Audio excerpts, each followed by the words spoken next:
Jen Anker-Whalen. I'm our Chief Client Officer here at Graham, and I'm pleased to welcome all of you to the session, which we've called Navigating a New World Order, Macro Strategies for Uncertain Times. And I'm really pleased to have Pablo Calderini, who's our President and CIO, joining us.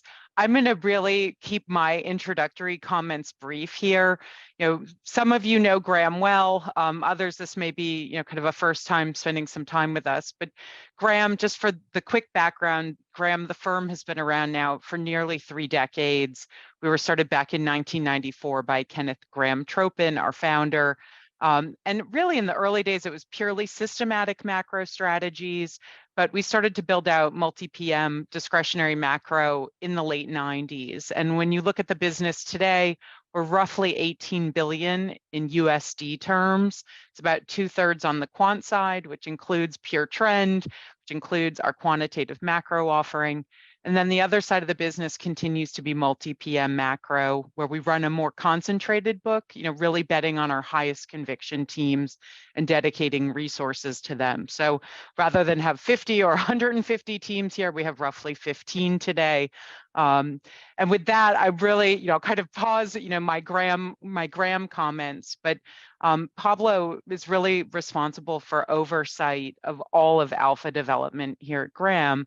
And, I think what we'd love to spend some time with all of you today is, sharing, a little bit of perspective in the rear view mirror, and certainly some perspective as we think about portfolio construction, in an environment where there is higher volatility and more uncertainty. So with that, I'll turn it to Pablo. And for each of you, please feel free to unmute if you have questions. I'll watch the screen and try and help Pablo if there's anyone with a question. Don't be shy, unmute, jump in, please ask questions. We really welcome it. And we look forward to spending the time with all of you today. So Pablo, over to you. Sure, thanks, and thank you everyone for the opportunity to present. And I want to make it interactive, as Jen said, so please, if you have any questions, jump in, don't wait until the end.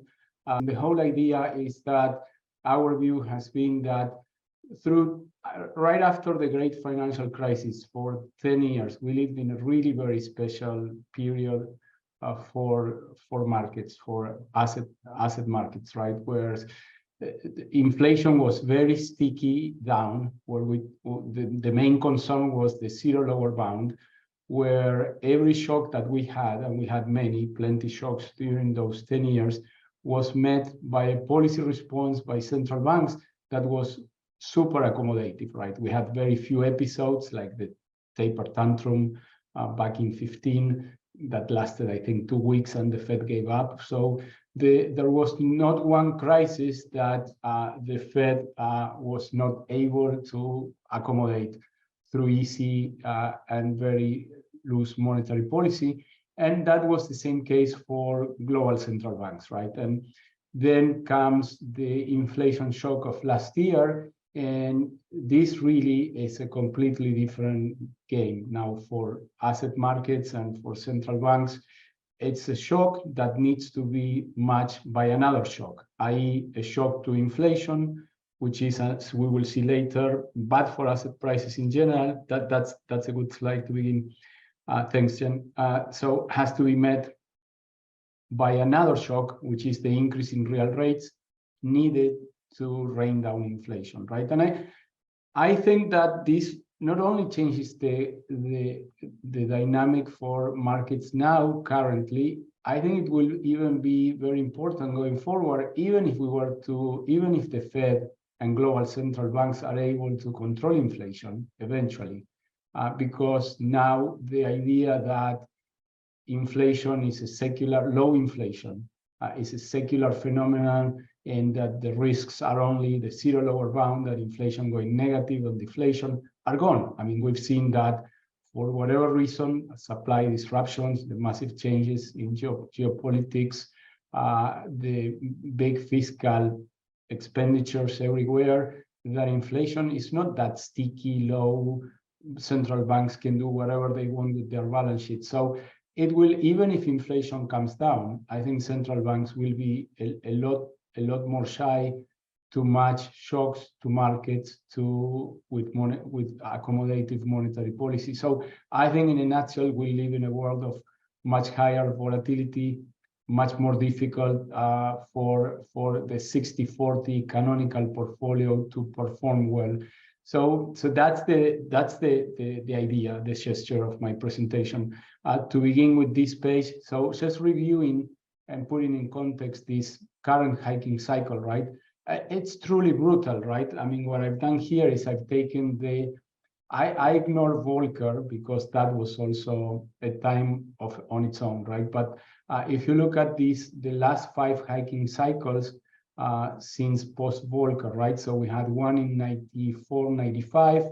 The Fed hiked rates by about 300 basis points. Then came the tequila crisis. Then you might recall the Asian crisis, and they gave up, right? The 99, 2000 hike, it was very short-lived and very shallow, 170, 175 basis points. Nasdaq tanked, the Fed gave up. Then we had the 05, 06. That actually was so far till this day the biggest hiking cycle in terms of the total increases in rates. The Fed hiked by a total of 425 basis points.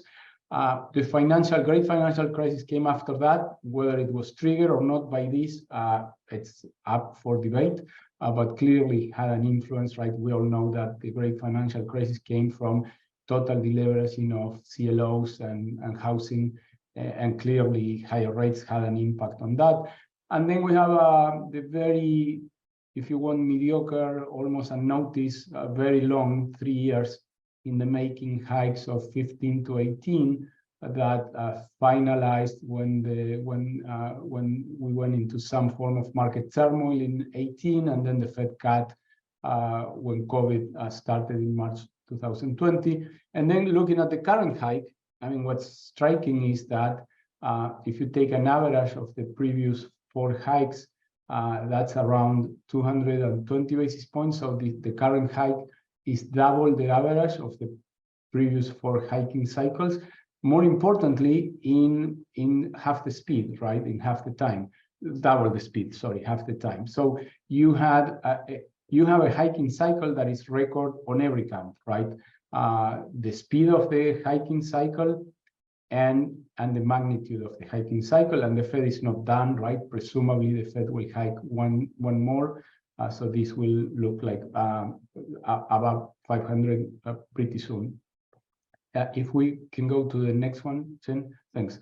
So one exercise that I did was, fine, this is bad enough, but then let's see how markets were prepared for this, right? Presumably, if markets were already pricing big hikes, then they were already prepared for this brutal hiking cycle, right? And vice versa, if the less that they were pricing, the more fragile that they were. So my exercise here was, let's go back to each one of these hiking cycles, and let's stand from the first day of the hikes, when the hiking cycle started. So for example, the current hiking cycle started a year ago, believe it or not, it was just a year ago, March 16, 2022, right? So let's go to March 16, 2022. That's always a Wednesday, right, for the Fed. And let's see how forward curves were on that day, right? What were they pricing? And then let's compare what the Fed, with the benefit of hindsight, with the current cycle. I will explain later the exercise that I did, but I did this in December, so I had already 8 months, sorry, of hikes.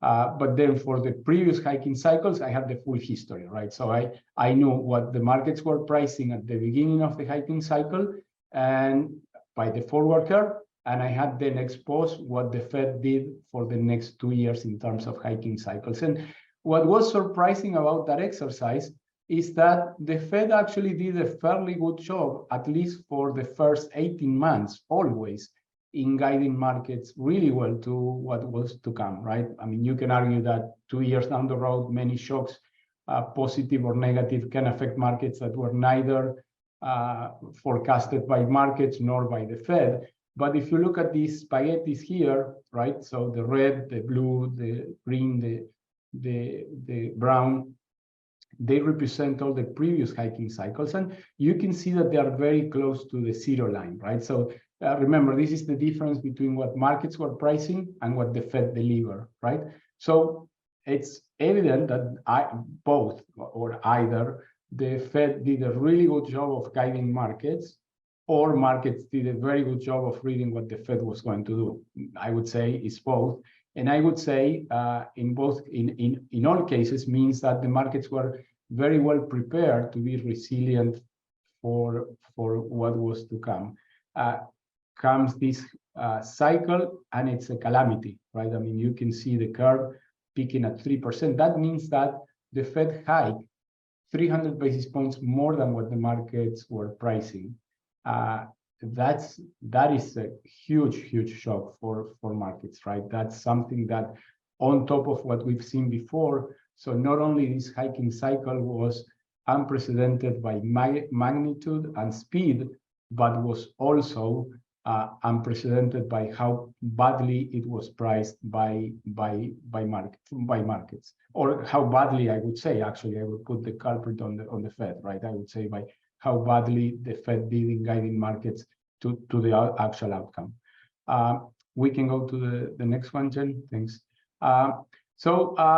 One of the problems that we saw and made us very bearish and expected the Fed to react very strongly was that the inflation not only was high, but was highly driven by core inflation, right? And there's a big difference. There were many studies of the impact of inflation on asset prices and Fed policy, right? And it always looked very inconclusive. The betas, the regression coefficients from inflation to asset returns were always very inconclusive. And there are several reasons for that. Number one, inflation is not always bad for equities, for example.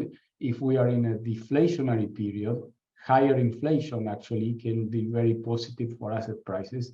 If we're in a period of higher inflation can be terrible for asset prices. So there's that non-linearity change of sign, right?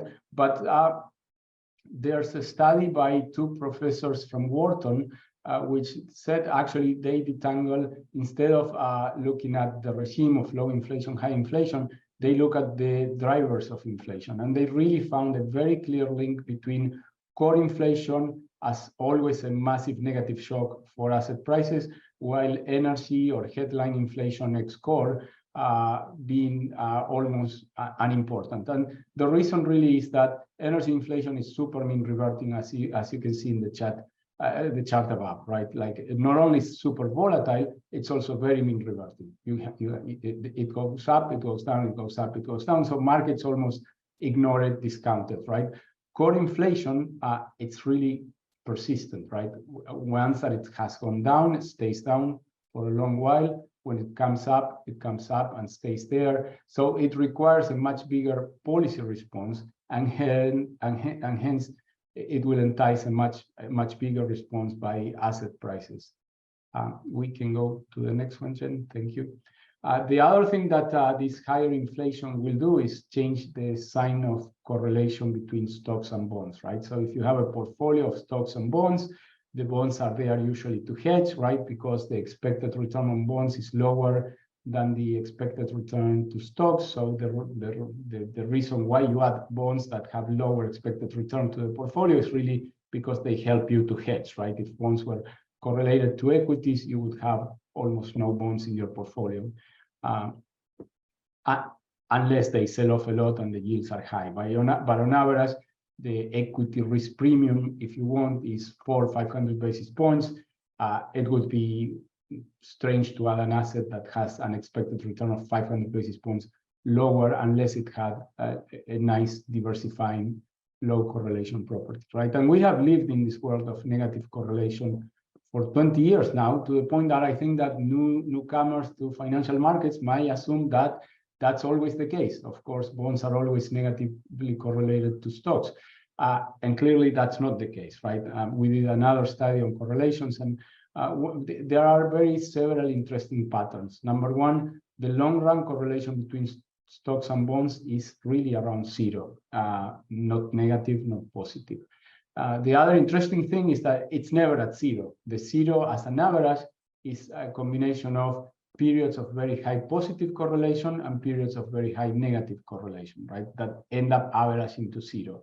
But if you look at the period between 1960 something and the 2000s, that correlation was very, very positive. And what really what is really evident about that period is that's a period of high inflation, right? That's the 60s and 70s and 80s.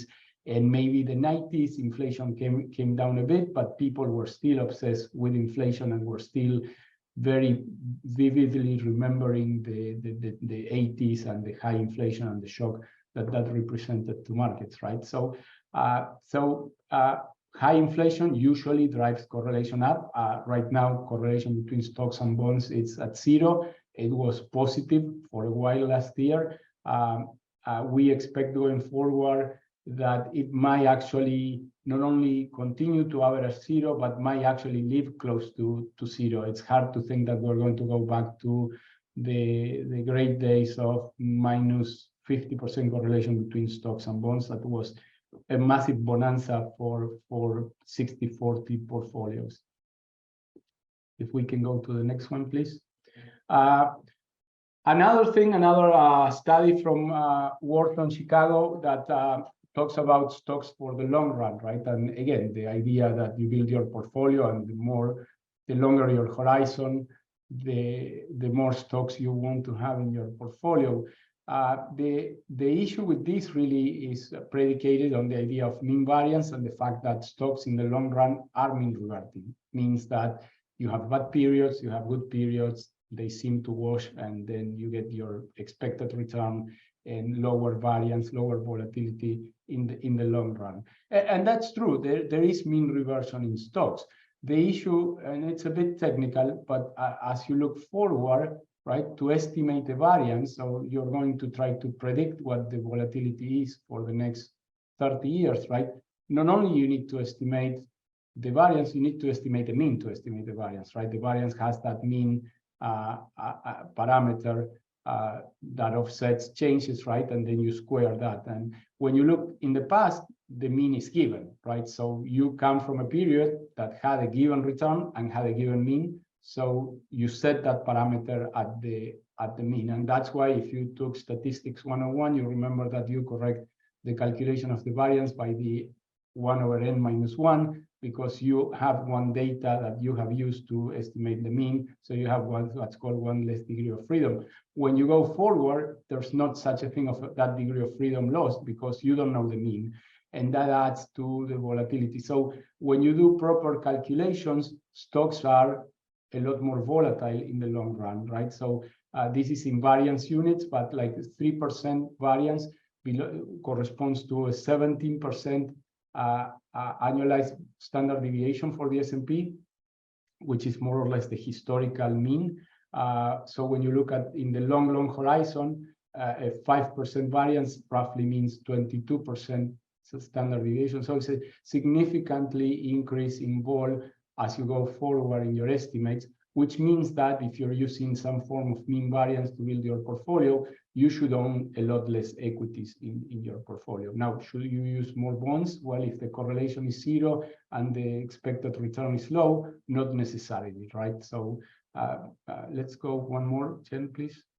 The case for macro is really that stocks, when properly evaluated, are interesting, but not as interesting as you would be led to think if you don't do your math properly. Bonds, lower return, periods of very active monetary policy are periods of, at best, zero correlation between stocks and bonds, so also not the diversifiers that they were.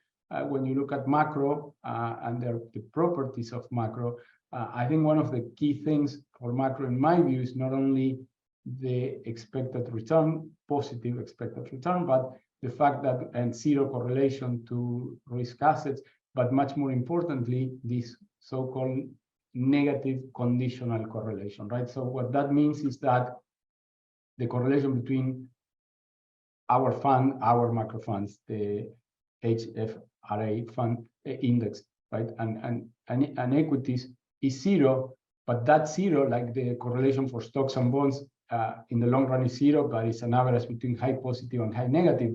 Our correlation is zero, but really what's very important is that the conditional correlation, i.e. our correlation to equities when equities are doing really badly, it's negative, which means that we're doing typically well when equities are doing really bad. And you can see this in this chart, right? Massive periods of massive drawdowns for the world index commanded very nice returns for macro, right? We can go to the next page. The other thing that macro has is this nice skew property, right? So like the blue curve there is the Gaussian curve, is normal distribution. The gray one is the actual distribution of macro returns, right? So you can see that we have that so-called positive skew, which means that we tend to, if we're going to surprise you, we're going to surprise you on the upside, right? On the 3 sigmas. You don't see any 3 sigmas on the macro distribution on the negative side, but you see even almost a 4 sigma on the positive side for macro. So positive skew, negative conditional correlation. I think that that's something that it's very important, because we as investors tend to focus too much on Sharpe ratios and returns and standard deviations, but really skewness and conditional correlation are super important, I believe, parameters, right, to take into account when you build your efficient portfolios. Let's go one more, Jen, thanks. So what does, so this chart here represents an allocation starting from 60-40, right? So if you go to the last point there to the right, right, represents roughly a 10.5 standard deviation with a 7% return, right? So the last point on the upper right quadrant, right? So that's just your pure 60-40 portfolio, right? So highest return of the whole chart, but very high standard deviation, right? As you start adding macro, you're going to decrease both, but you're going to decrease the standard deviation or the volatility much more than you decrease returns, right? So that means you're increasing your Sharpe ratio, right? We can see that in the next table if we go to which is just different scenarios for that efficient frontier. Actually, the efficient frontier would be in the second box called the last 20 years, where you see 60-40 mixed with 20% macro, right? That was that second dot that we saw on the previous chart, right? So you can see that adding 20% macro will actually cut the annual return a bit, but will cut the volatility a lot more, and then hence it will increase the information ratio from 0.66 to 0.75. That's almost a 20% increase in the information ratio, right?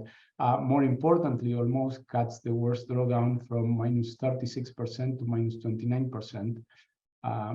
So, and that's just adding 20% macro, right? So, look, I also think these are averages, as we saw last year. When things get really bad, I think macro has the capacity to even improve on this, right? So I think the case then for macro, in my view, is the addition of two things. The fact that it will add to your information ratio, in my view, much more important, the fact that it will add very nice negative conditional correlation to equities, i.e. negative correlation when you need the negative correlation, and it will cut the drawdown actually quite significantly.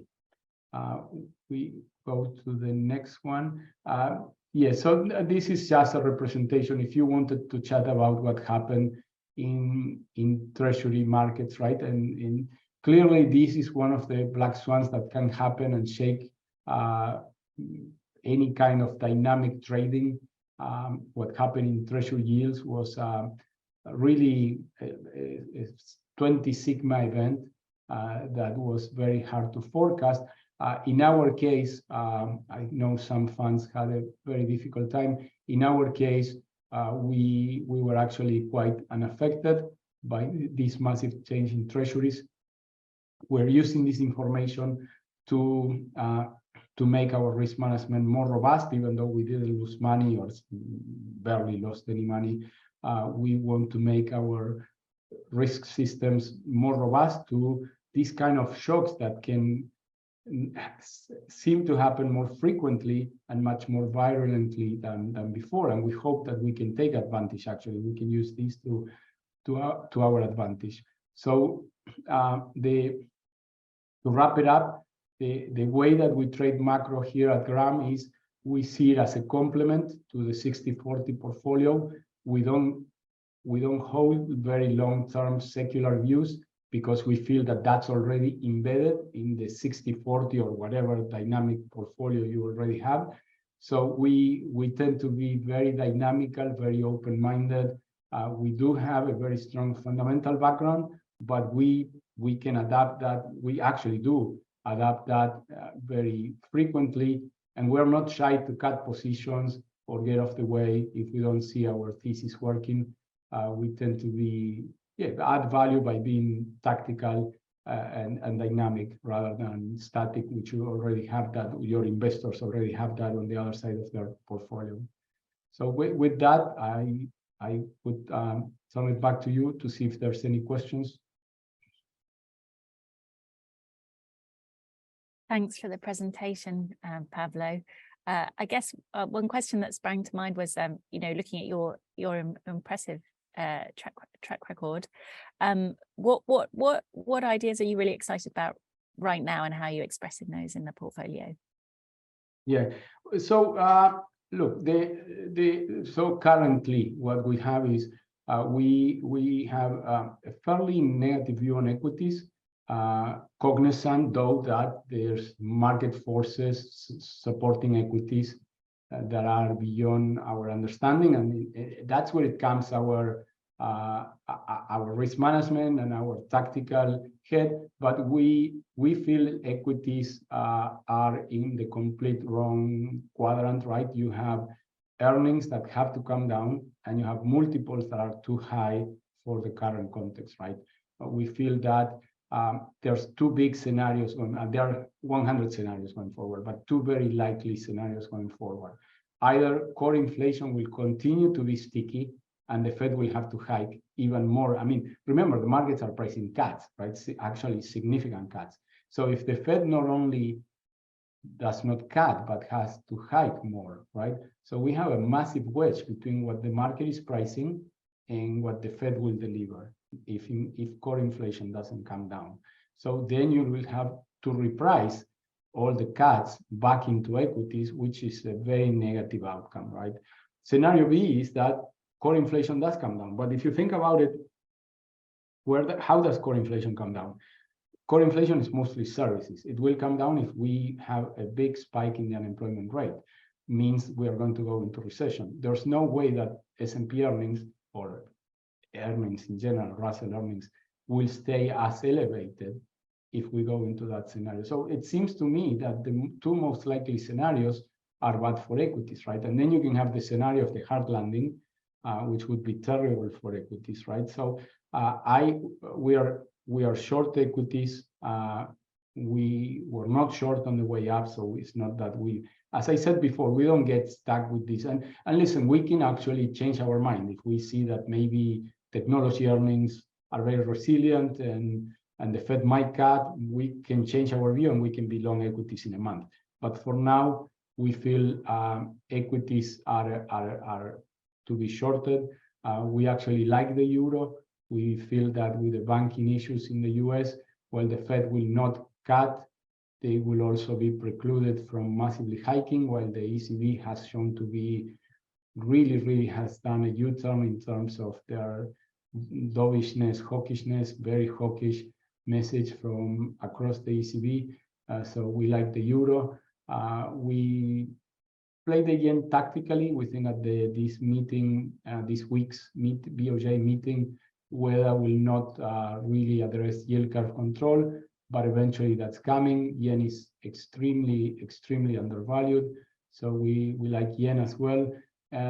Those are the bigger themes. We like gold. I mean, that's the one where we have the most conviction, right? Whether real rates are already very elevated, real rates eventually will come down. We think break-evens are too, and it doesn't have to be because the Fed cuts, right?